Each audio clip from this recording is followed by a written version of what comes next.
there's a chance that 50 Cent may be there. I was expecting him to show up at 2 o'clock in the morning. Yeah, Lonnie was the one who was like, this roast might start at 2:15. 50 Cent is obviously sitting in the corner. Why is nobody saying anything? Why is nobody saying anything? We weren't roasting him because he's black.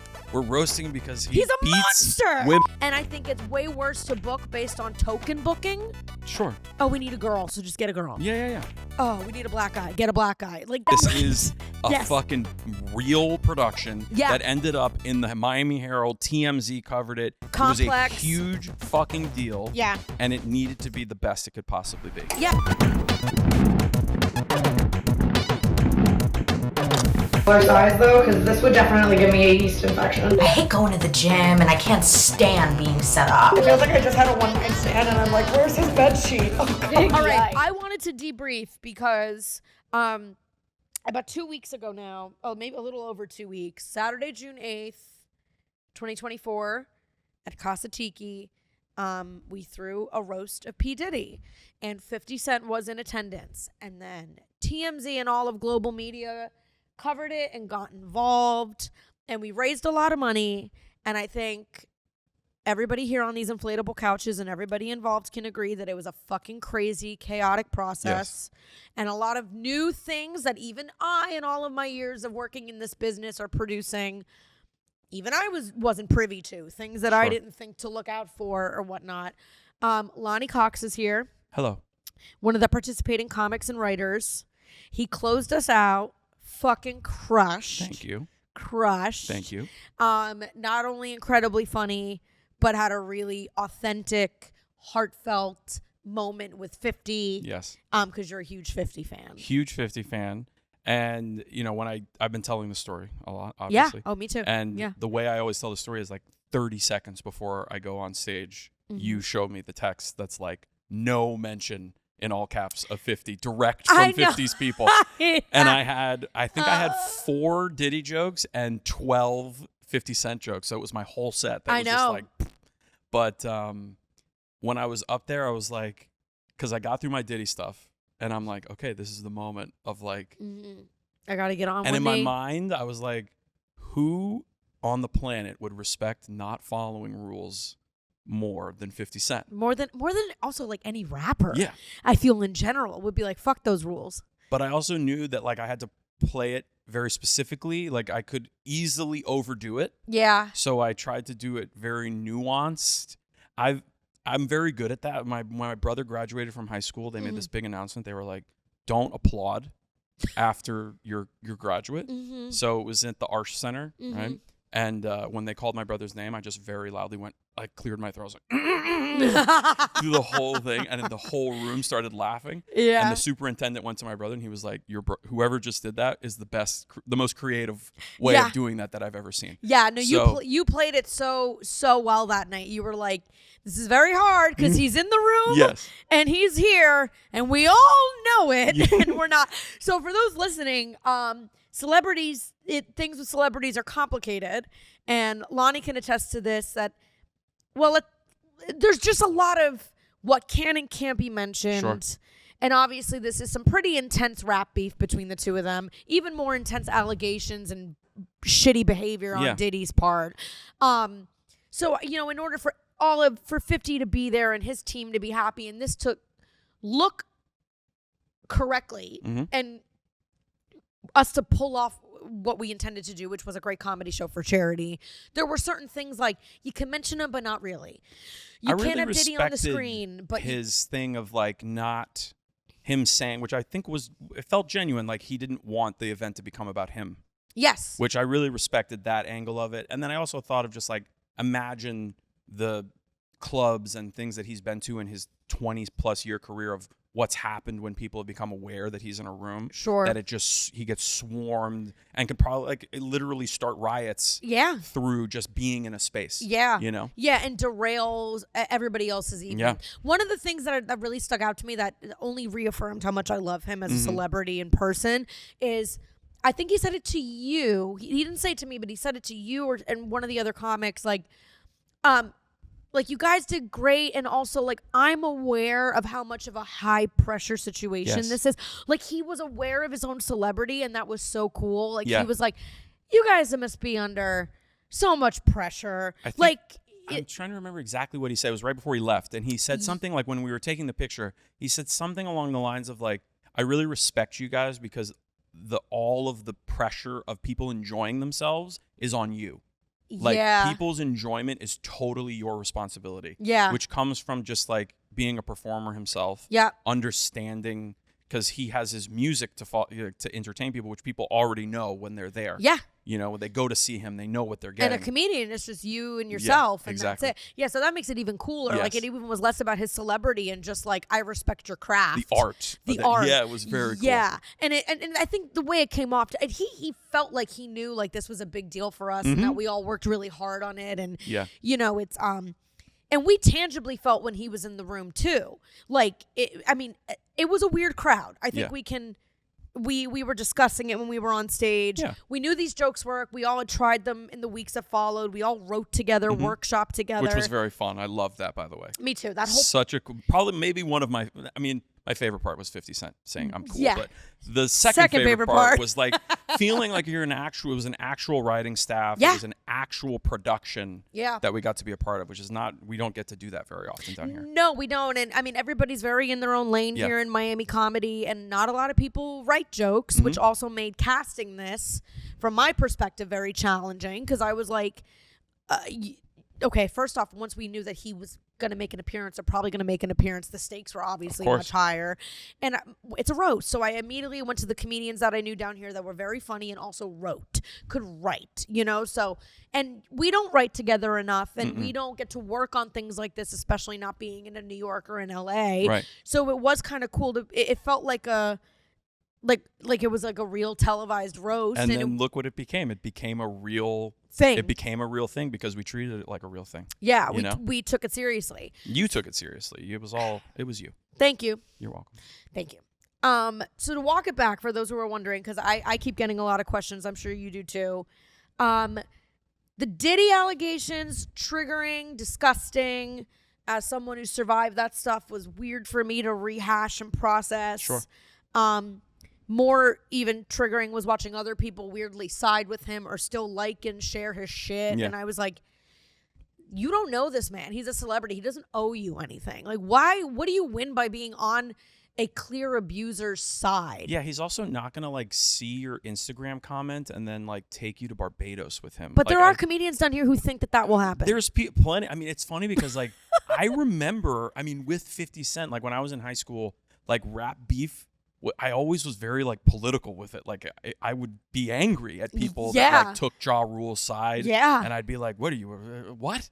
So it is very interesting to me to see, like, I'm 34 now. At the time I was 13. Yeah. It's very interesting to see like grown adults sort of, there's one thing to idolize a celebrity, but there's another thing to sort of take this like political side to them. Yeah. That I find very interesting to observe. Yeah, you know? it's interesting. Well, it's also, it's almost like it's a form of self-abandonment on their part a little bit. Like, well, what do you stand for? What do you even, where do you think this idolization is going to get you? Right. Yeah. Like, I think going back to like 50 Cent, I think from his point of view, the fact that like, I can only speak for myself here, but like the fact that like I didn't sort of, in the words of high school, ride his dick too much. I was just like, this is not a little boy talking to you. This is like a grown man who like appreciates you. Yeah. And I spoke to him like from a real genuine place. There's like this part of, it's an inauthentic sort of tribalism thing to pick. Culty. Yeah. And you will get nothing from a genuine person being inauthentic. You know what I mean? Or disingenuous. I completely agree. Yeah. And it's like, I even noticed it with some of our peers too, just like clout chasing and star fucking. And I'm like, you are their, especially when they meet other comedians, I'm like, you are their colleague. You are their peer. Stop. You wouldn't do this with your other coworker. It's like, a dude. It's a dude. Yeah, it's just a dude. And like, they're ahead of you career-wise, been doing it longer, yada, yada. But like at the end of the day, do you not have any respect for your own ability as a comedian or your own weight as a anyways? So I come up with this idea to roast Diddy because comedy is how I make sense of everything. And he's so clearly horrific. His behavior is so clearly horrific. that it upsets me, and it starts to bubble some material and jokes in my head. And at the time, I think I turned to Ellie Rodriguez and Ricky, and Neri Science, just because they were 3 people I was DMing at the time. And I said, let's have a roast of Diddy. And I said, it was always for charity. I said, and all the money goes to charity. Yeah. That's it. It'll be something people would want to show up to. We'll raise some money. Great. Make sense of everything. Write some jokes. That's how it began. And also, Diddy so far away. I've never met this man. I've never been a huge fan of his. No. And now the icing on the cake is he's fucking terrible. Sure. So I was like, it's a very fair game to roast. Yeah. Celebrities already, let alone bad celebrities. Of course. It's like, okay. So Ellie and I remember going through what venues we could do it at. This was the initial team. I think this was it. When did that start, by the way? When did you come up with the idea? Like from idea to show, how long was that? Okay, so I found out that 50 may be making an appearance when I was in Newport at Rogue Island Comedy Festival. That was May 23rd. So I feel like I came up with it that week, let's say. So it all happened very fast. Very, very fast. Like Right. I think that was like less than 2 weeks Wow. total. And I was like, cool, let's do it. Okay. And I hadn't even really begun to fully cast the thing yet. And I say this because myself and Danny Benevente, who also, helped produce it, got some flack from people about not enough black comics on the lineup, not enough this, your lineup's this, you don't have the right people, not you, obviously, but you don't have some of the right people for whatever reason. This, started off as something that I would hopefully raise a couple $100 for. It would be a cool night, and that's it. We were going to do it at the Improv, but then we said the Improv calendar is probably full. Also, we don't know if they'd want to align themselves with something like this. Next venue we think of is Casa Tiki. They love comedy. Danny works there, already runs a comedy night, turnkey. And I said we could have fake rebuttals of Diddy on the screen, which we did in a video. And they said, they got a projector. Let's do it. I'm in Newport a couple days later. Danny's freaking out. He's like, call me. I said, okay, what's up? And he goes, there's a chance that 50 Cent may be there the night of if you're able to move it from June 5th to June 8th. And June 8th, I was supposed to be in D.C. opening up for Doug Benson. And I said, I really don't want to cancel. And I go, how likely is this? And he's like, really likely. He's got a new liquor. Bar's been talking to him about a promotional appearance. Essentially, if we could pull this off and lock it in and the stars align, maybe we can get him to come and hang out at the roast. And I'm freaking out. I start walking around Newport listening to Get Rich or Die Trying on a loop. I'm like, oh my God, like reciting all the, people in Newport thought I was on like meth. Like, Sure. I was like, wow, I was like, holy shit. They're like, oh boy, it's one of those 50 Cent fans. It's one of those. It doesn't look like the usual 50 Call the Cent police. fan. Right, yeah. So, and then I said, and I tried to, I didn't cancel on Doug immediately because I said, celebrities promise shit all the time. Let's see what happens. We don't know. And then B, I said, let me just not get my hopes up. And then a couple days went by, and Danny's like, no, I'm pretty sure it's confirmed. Like, he is confirmed to at least be at the bar that night promoting his liquor. Yeah. So we're going to do it June 8th and just figure out how we can cleverly time this. Still didn't cancel. And then Danny and I, this is now a week later, get on a conference call, and we are told by the venue, he's coming. He knows it's a roast. He wants to watch. He wants to support. He loves that it's for charity. It's locked. It's happening. So now I'm like, okay, fuck. I look at my lineup, and Neri's got to back out. I had asked Kyle Grooms. Kyle agreed, then backed out. A black comic, by the way. A black comic. So I don't get one of the initial casts was black. Well, the initial cast, yes. I went straight to Kyle because he's incredible. We're very lucky to have him in South Florida, great joke writer. And I said, okay. And then I really took a look at the cast and I said, okay, we have our work cut out for us. So I asked you and Chris Renoir to at the very least come on as the writing team initially. Oriel. Again, this all went from a local comedy event to something that even went to a place that I didn't know. Then we all started writing, which was very fun. Yes. Very, very fun. Did you like the hotel writing idea, by the way? Yeah, I do. I like it a lot. We wrote in a hotel in Coral Gables. Yeah, that was awesome. It was good. It got the creative juices flowing. I like it. It makes me feel rich. Yeah. Makes me feel poor because the coffee I ordered was $12. Was it good? No. That's how you know you're rich. That's how you know. $12 for shitty coffee. Who cares? It's Coral Gables. Gives a shit, right? how was that process for you? Because and then I'll introduce the other roadblocks that it's funny because like I've done it almost reminded me of like those group projects you do in high school. Yeah. Right? Because you're dealing with different personalities who everybody obviously, you know when you're there, you're at the table, that everybody there has an opinion that's worth listening to. Right? Which is not always the case, especially in group projects or if you've ever tried writing with other people. Like comedy is like tennis. It's a very individually driven thing. So we have all kind of gotten to where we've gotten on our own. By learning ourselves. By learning ourselves, writing our own jokes, and perfecting our own jokes ourselves. So when you get to that place, a lot of it is like, I found it challenging for myself for like, oh, but that's an idea that I didn't come up with, that like initially my ego is like, and then you're like, oh, but no, that's funny.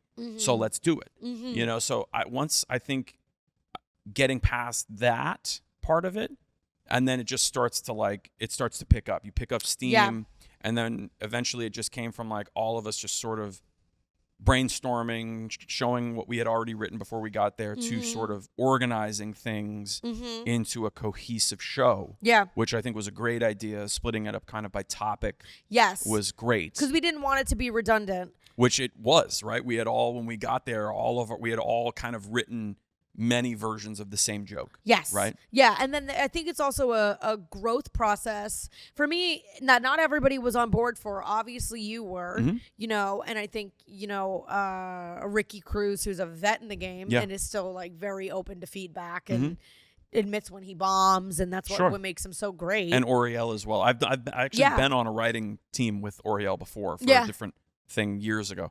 But I've worked with him before, and he's always been such a great. It's so much fun. I mean, I don't know if I ever told you this, but that was my dream. That's what got me started in stand-up, was 30 Rock. Oh, wow. I watched that show, and I was like, that's what I want to do with my life. I want to write jokes with my friends and get paid at the end.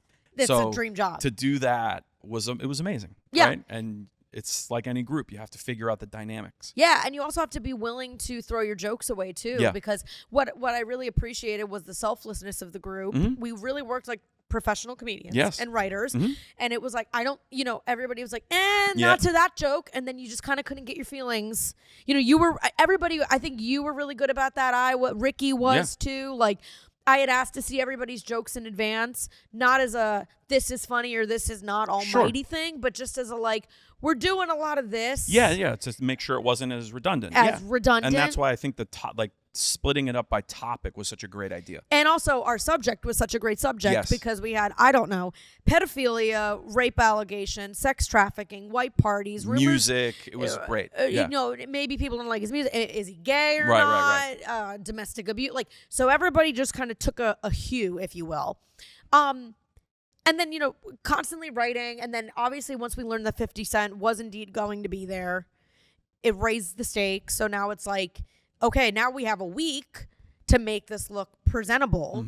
And it was rush ordering a podium, decorating a stage, and then still making time to figure the jokes out. Yeah. And on the road there, as we started, also the whole process, we could allude to 50 being there. Yes.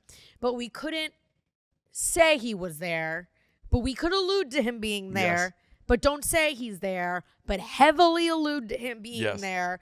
Which made me blow a blood vessel in my brain the last time we recorded here, because I got a preview secured in the Miami Herald under those rules of you can allude to it, just don't say it. Sure. And Madeline Marr, Miami Herald, great reporter. I think she did a great job where she said there may or may not be surprise guests in attendance, specifically some people who are famed P.Diddy haters. Okay. You just be prepared because you never know who could show up. Right. And I said, kiss, beautiful. Mwah, chef's kiss. Great. And it was approved, and then it wasn't, and then it was a shitstorm. And then it was like, his team says no, he doesn't. Because I think the ethos was he really didn't want to be associated with a Diddy roast. Sure. He wanted to be there to promote his liquor and support us and support the cause.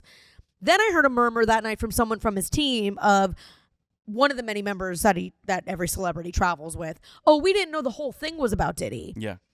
I don't know if you heard that too. I think I did, but honestly, that was the night of, right? The night of, and I felt circus noises in my head, so I was hearing 8 million things going on. Oh my God. Which I think, honestly, like, it showed me a lot about you and myself as well, was being able to just kind of push through that stuff and still, because it was almost better for the show that there were so many moving parts that you couldn't really focus on any one of them too much. No. Because the show had to start at 11. Yeah. Right? 11 o'clock, that show is starting no matter what. Yeah. So make the fucking decision and move on with it. Yeah. And that's how the show went. And I think, I don't think people understand. And Lonnie and I have a lot of experience producing. Yeah.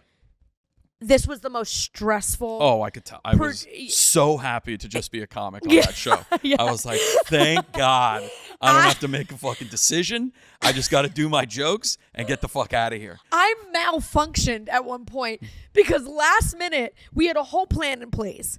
50 was going to come by. Yeah. 10 o'clock we advertised the show. 10:30 we were starting. 10:30 to 11, a little bit of a stand-up portion to warm the crowd up so we don't raw dog right into a roast. Yeah. And then when 50 arrives right at 11, and God bless, this man be on time. I was expecting him to show up at 2 o'clock in the morning. Yeah, Lonnie was the one who was like, this roast might start at 2:15. Yes. Just be prepared. And I was like, that's true. And then his team was like, oh, no. He's 11. not like other rappers and celebrities. Yes. Which I really appreciated. I do too. Yeah, that was awesome. Yeah, it was very cool. Only made me more sexually attracted to him. That makes two of us. Right. Well, let's just say I had to cut down my love letter to 50 Cent by 45 minutes. Lonnie professed his love. It was amazing. And I literally did 3 sentences of a 4-paragraph thing that I had to edit at the end there. And we had it so that Lonnie would go at the end because he was undeniably not only one of the stronger writers that we have on the team, but the biggest 50 fan. And we said, can we fuck with 50? Lovingly roasting him. We would never trap him at an event. We're so grateful that he's here. It's so cool. And everyone was like, well, what are you going to say? We're not going to actually roast him. Right. But like he's there. Everybody knows he's there. And honestly, part of why your set was so great is you broke the tension that everybody felt in the fucking room, which was they knew he was there. So weird. Yeah. Right? So like 50 Cent is obviously sitting in the corner. Why is nobody saying anything? Why is nobody saying anything? Yeah. And I think that's why it was the biggest pop I had in my set. When you did that too, when I was like, oh, I want to laugh and raise money. And on a personal note, I do want to break 50 Cent's vow of celibacy because I think people were waiting for is he going to get on stage? Right. People ask me, is he going to roast Diddy? So again, first time ever producing anything. I blew a gasket. So we had a whole run of show, prepared, and then this is like moments before. Yeah, it was like 9:55 that they're like, he's actually gonna come do the bartending thing. We're like, okay. And I was like, do not let that happen. We're never gonna start the show. And Lonnie's really good about not like. He's vocal when you ask him, but he knows not to like it. I appreciated you didn't jump in and add to it, but I knew you were going to be my voice of reason. So I looked at you and I was like, this is a bad idea, right? Like we should not do the shots first and then the comedy show. And you were like, and Lonnie just looks down with his note cards. He's like, terrible idea. Really bad idea. Don't do this. So, but this is all happening moments before. I completely malfunctioned. Because I can't even make a decision at this point. I'm like... But you did. You pulled together and you were like, we're going to do the pre-show. You had them... I can't remember her name, but the girl that was the contact at Casa Tiki. Lexi. Yeah. Call them and confirm pre-show first. Then he'll do the shots after. Yeah. And then he did. And you pulled it together. You got it done. Thanks. Because I felt like it was just out of my hands because it was a celebrity and I knew the bar didn't want to rock the boat with him either. But I was trying to say in the nicest way possible. There was a moment I malfunctioned that you didn't capture, whether it was me and Danny and one of the other owners. And they were just looking at me like pre-show or no pre-show or what time should he enter or what order should we? And I literally went, I have made too many decisions in 1 week. I was like, I don't know. Yeah. So whatever. Another cool thing about 50 is they call him and they tell him, they're basically like, these comedians really want you to watch the show. Yeah. Please. We did this for you. We love you. We love you. We think it's we so cool. We watch our show. Yeah. And he was like, okay. Yeah. Which was also cool. Or at least, by the way, anytime we say this about like 50, this is at least what we were told. Because what I have since learned is it was me, the owners of Tiki, who I think we're mainly speaking to 50's liquor team. Of course. And 50's liquor team then had I don't really know how much direct they had with the management. So understand that every time we say 50, we're playing a big game of telephone Yes. between us and him right now. Yeah. Because, again, then we learned he didn't know it was all of a Diddy Yeah. roast. And I was like, what the fuck? I thought he knew that this is what. Anyways. That's why I kind of felt comfortable just sort of doing what we thought was best. And because he's in the room, he's not the one, like, he's not aware of all the decisions that are being made around him. Mm-hmm. But when he sees the product, he feels it in a way. Yeah. He'll appreciate it. Yeah, so that's You why know? it's important for us to feel good about it. Because Exactly. then that's conveyed. Yeah. Yeah, that's true. That is actually wild because so many decisions, down to me getting my makeup done that night, were made because he was in the room. Yeah, and yeah. he has no concept of how much stress we were under. But Or then to find out he did. Then to find out he did. Yeah. Exactly. Yes. Exactly. So then obviously leading up to it, like I said, this became something that, like, it took on a whole other life. And the coolest part about it is, and I mean this sincerely from the bottom of my heart about him being there, was that it enabled us to raise $2,300 Amazing. versus what maybe a couple hundred we Yeah. would have made. It was right. amazing. And it brings light to an issue that affects a lot of most people Yeah. privately, and most people that have far less resources than a celebrity. And it brings light to an issue that most people ignore day to day. But now that it's happening to celebrities, they'll pay attention. And Yeah. you're like, well, you don't listen when you're like, sister was telling you her boyfriend beats her. But Sure. like now you listen when it's Cassie in a horrific hotel video. Sure. You know what I mean? So that to me was like, we actually can make the world pay attention to an issue they'd otherwise have bias over or ignore. Yeah. Ignore, really. And to be funny, to do it in a funny way. And to do it in a funny and productive way. Yeah. That's one way to like. That's why when TMZ. Oh, that's another thing. Well, anyway, so, and then we started getting flack over the comics that we booked. From comics, by the way, who were not booked. We created a barrel for crabs to climb over themselves in. It was phenomenal. It was amazing. I love yeah. that. And they all Because were I've been like, the crab many times, but this time I wouldn't have this person This time on I the was lineup. outside the barrel. I was like, I'm outside. I'm out. I don't know what you, I don't know. I don't know what you want here, dude. I made it. You know. And I mean, it ranged from race Mhm. to ability and comedy to both to why not them on the lineup to You mean too many people on the starting lineup. from why not them on the lineup to True. like elucidating to everything else. Like, Right. Yeah. This is the moment when you want to be Mr. Affirmative Action. I Yes. think you're actually just pissed you're not on it. Yes. And now you know 50 Cent's going to be there. A white comic who's Mr. All Affirmative. white Yeah, comics. all white. Yes. All white Mhm. comics, by the way. Yes. And I book based off of funny. And again, this idea started in 2-3 different DM chats with 3 of my friends. Yeah. Like, this is how and I think it's way worse to book based on token booking. Sure. Oh, we need a girl, so just get a girl. Yeah. Oh, we need a black guy, get a black guy. Like, that to me is disingenuous and disgusting. Which you did. They just couldn't do it. Literally. Yeah. Kyle Grooms was in and then backed out. Chris was in Renoir Tampa. was out of town. Yeah. Jay McCord needs 2 weeks off before he can Yes. get off work. I booked Drew Willa. Yes. Hysterical. And I had him for the perfect segment, which was roasting Sean John clothing line, because Yes. Drew was the most fashionable man I know. And everybody else that was on there, first off, we had Jewish, we had white, we had Italian, we had Latino, we had brown We're skin, also black. roasting a billionaire pedophile. It has Thank nothing you. to. We weren't roasting him because he's black. We're roasting him because He's a beats monster. women and has sex with children. It Yeah. has nothing to do with his race. Yeah, at all. And I had a conversation with a comic who left Miami and moved to LA, who I'm not close with. So, and comes in my DMs and goes, don't you think you need more black and brown comics on this? There's a bunch of white comics roasting a black guy is a bad look, not to poo-poo your event, but this. And my first thing was, who the fuck are you? Because I don't talk to you. Mind Right. your business. Well, I just want to congratulate whoever that is on solving racism. Yeah, I was like, You great. did it. You did it. You did it. Right. It's over. Great. I was like, congratulations. You are the wokest of the woke, and you are the best person in America. I do know who did that, and I told you that they have done that to me before, right? Yeah. Not to me, but I've seen it happen.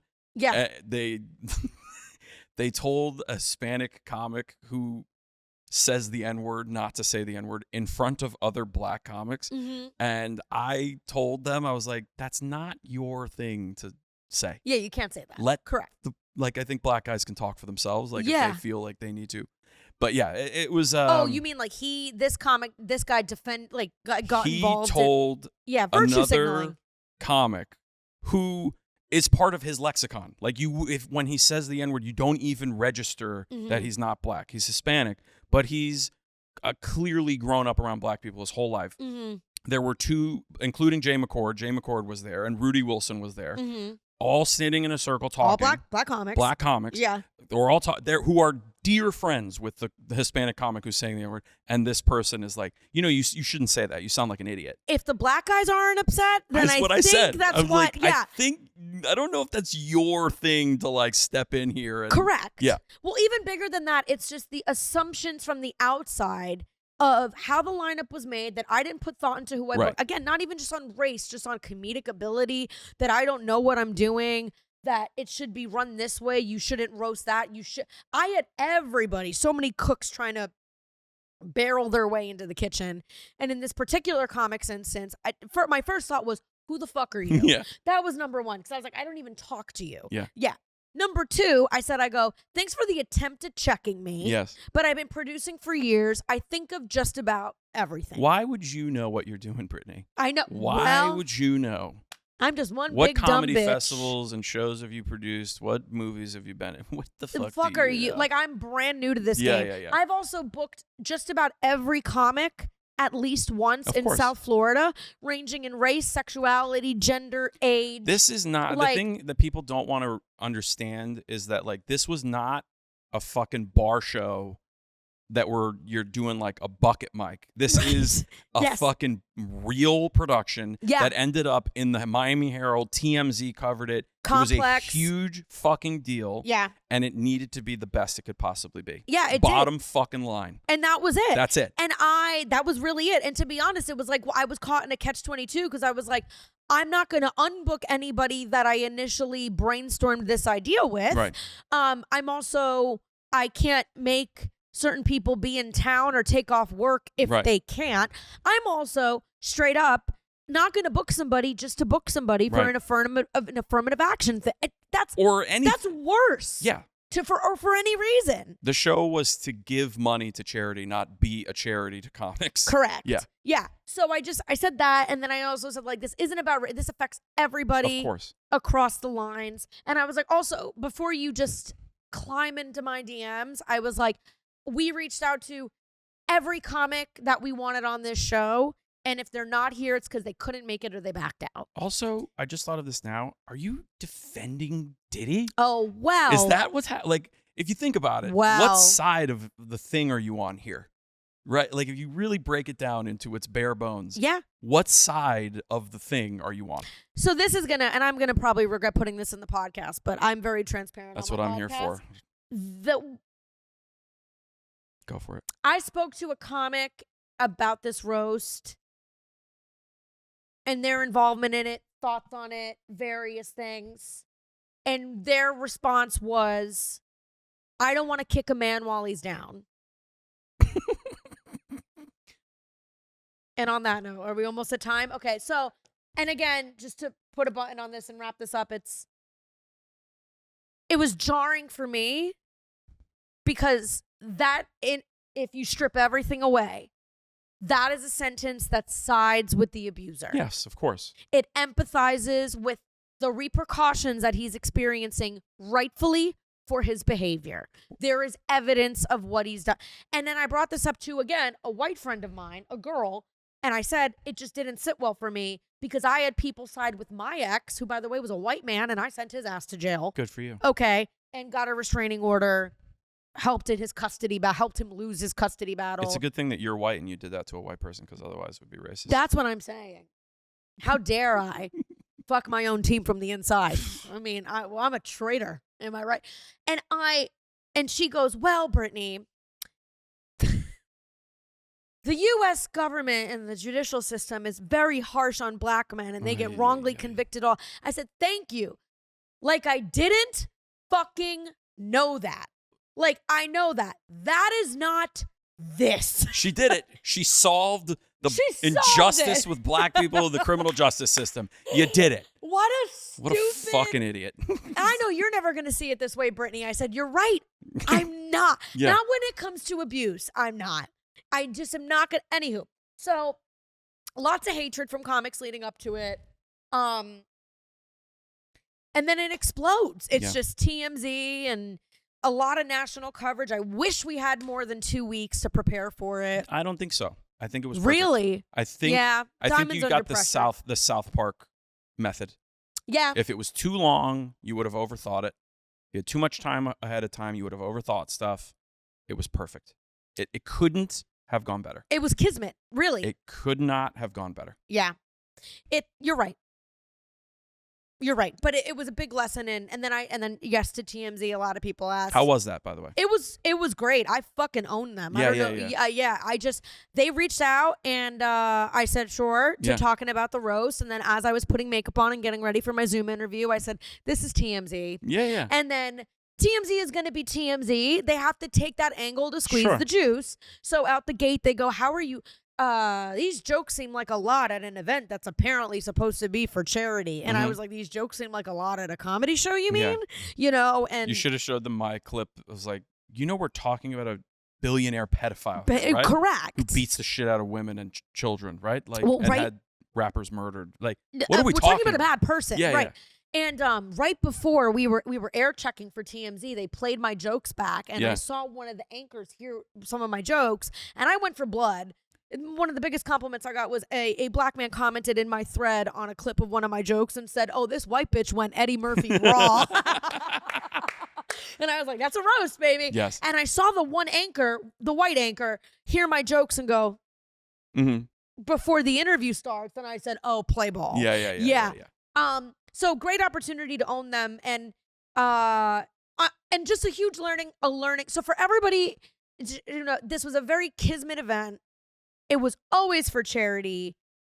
Please go to my Instagram. I'm still raising money. Yes. It was a great exercise for all of us as Miami comedians to come together. Great for Miami comedy I'd like to think some of the best that we have in the scene. Yeah. Put on the map, getting some real attention for a good cause. So it legitimized us a little bit, you know? I think so too. Yeah. I think so. I had comics from across the country that I know tagging me on 50s things and the media and going, holy shit, cool. And I'm like, and a lot of lessons learned on my end with like getting agreements in place. It's all part of the process, right? Even though you think you're friends with people and you think you're friends with venues, and sometimes those are the people that'll just doing things. But again, you're right. We had less than 2 weeks. What would you like for all of us to do? That's what I'm saying. It could not have gone better. You'll learn next time. And you'll get better. And that's all that comedy is, right? We just get better every single time. And on a selfish note, I need to brag about Lonnie and I for 2 seconds. We did both crush pretty hard at this roast. We did. I opened it up. Lonnie shut it down. And we did definitely exchange contact information with some members of 50 Cent's team. And maybe 50 Cent himself. But maybe 50 Cent himself. Who knows? So that was very cool. It was fucking awesome. If my 12-year-old self... If I told my 12-year-old self that one day 50 Cent's voice will come through your cell phone, he would not believe it. You would have come yourself. I wouldn't have believed it. Yeah. You know what I mean? Yeah. I told my best friends in prison, we used we literally saw 50 Cent's movie the day I remember you talked about that on stage. And I told him, and he was like, you lying? And I was like, I am not. And he's like, shut the fuck up. You spoke to him? And I was like, yes. I did. He shook my hand. Yeah, everyone said that too. They go, that was another thing. It was so chaotic that night. None of the comics got a professional fucking photo with him. I know. Because I also think at the end of the day too, for the bar, ultimately, this was a rapper coming to their bar. Yeah. And I think that's where their focus was. New bar, newly renovated, newly taken over. They wanted to make their money. They've bitched about their money enough now at this point. I think for them, and I felt this as we were producing it. Mm-hmm. For me, it was charity. Yeah. For me, it was comedy and charity, shedding light, raising money. 50 Cent being there only amplifies that mission. I think for them, obviously, their objective was dollar signs and bar sales, as to be expected and stuff. I forget where I was going with that. You were saying that we didn't get professional photos, but that's lessons learned for us too. Like, we are Miami. We do things. We're not super plugged into the entertainment industry. I know my Jewish anxiety is picking up on the producer anxiety happening that we're running late here. But yeah, like that's lessons learned for us too, that we need to approach the entertainment industry as an industry and be a little bit more professional and strategic about being like, we need to get a photo. You know, you need to, you go into any businessman's office, they're going to have photos of them with people because it legitimizes it's social proofing. Yeah. So and the bar staff all got their photos with 50, they did, and that's great. Their business. That's what they know what to do. Yeah. And I get it, but I remember my little ass was clawing through people triple my size, going, "Can the comedians get a photo with 50 Cent?" You know, I was like, "Please." I'll leave it here, but the last thing, and this is for 50 Cent. Like as he was leaving, I was like, "Fuck, I didn't get to meet him." And he saw the same comics, thing to me. And he goes, "Come in, I want to get a picture." Yeah. And he looked over and he I don't know if I told you this part, but he's like, "Where's my guy?" And he looks and he sees me and smiles and grabs me. Which, by the way, I did not realize he's my size. Like I had always seen him. I didn't realize that in person he's like a huge dude. So he's he a big dude. And pulled me in, and just to be like, the smile on my face. I never smile in pictures like that. Yeah. But there's a picture of me and him looking at each other, and my friend wrote me on Instagram. He's like, "It looks like you're at your wedding." Like I was like, that's what I said. Yeah. So he did the same thing to me. Yeah. His team was pulling him out of the bar. Yes. And again, to put a pin in this, he is the coolest fucking celebrity. Yes, he is. Super genuine. Thank you, 50 Cent. If somehow you see this, sure. Probably not, but who knows, TMZ. And he did the same thing to me. He went to go say goodbye after we did the group photo. Yeah. Turned back and saw me, grabbed me by the arm, pulled me outside of Casa Tiki, and gave me a big cheek kiss and a hug. And he was like, "You were incredible." Yes. And I said, "Thank you for being here." He goes, "Nah, man, this was dope." And like left. And I was like, okay. Yeah. So on that note, no more further fucking questions about the Diddy roast. Love you. No more questions. I love you, Brittany. Thank you for the opportunity. This was great. Love you. Thank you for inviting me to the podcast. But the show was truly fantastic. It was really an honor to be a part of it. I will always be appreciative. Honor to have you.